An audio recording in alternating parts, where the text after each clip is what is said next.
Bonjour et bienvenue à tous dans cette nouvelle édition du Météo des Trades, la météo des places, quelle tendance sur les marchés selon Toto Trading. Je commence cette petite vidéo en adressant un message à tous les dislikers de mes vidéos, en leur rappelant que je suis Toltec et donc à ce titre-là, je ne prends rien personnellement. J'imagine donc que les dislikes sont liés à du contenu et je les invite à commenter en fait la raison de leur dislike pour que je puisse améliorer les vidéos pour tous. Idem pour les gens qui like, merci beaucoup, mais si vous pouvez également indiquer ce qui vous plaît dans les vidéos, ça peut me donner des idées de sur quoi il faut appuyer encore plus fort.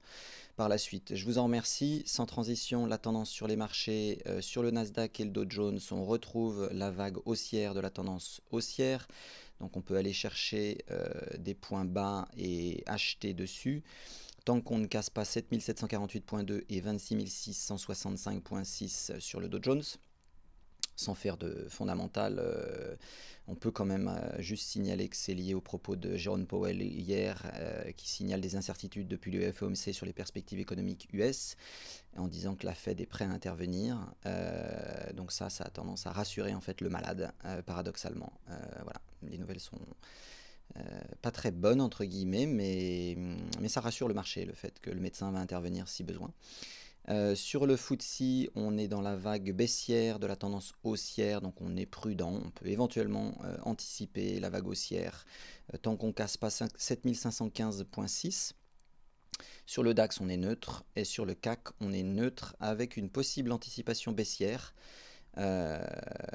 Donc possible trade à la baisse en dessous de 5606.2 sur des points hauts bien sûr. Sur les paires de devises, donc le dollar a eu tendance hier à chuter suite aux propos de Jérôme Powell, et donc l'euro-dollar est passé dans sa vague haussière de tendance haussière, donc on peut acheter sur point bas tant qu'on ne casse pas 1,11,930. GBP USD a également augmenté hier et donc par voie de conséquence on est dans la vague de correction de la tendance baissière, donc prudence, on reste à l'écart. Dollar canadien, dollar australien, on est absolument neutre. Dollar japonais, enfin dollar versus yen, pardon, on peut continuer clairement à rester acheteur. Donc tant qu'on reste au-dessus de 107.530, on vise des points bas pour rebondir à l'achat. Et le dollar suisse, la configuration s'est un peu dégradée, on est passé dans la vague baissière, enfin dans la vague de correction, pardon, de cette tendance haussière, et donc là on reste prudent, on reste à l'écart pour le moment en attendant le retour de la vague haussière. La suite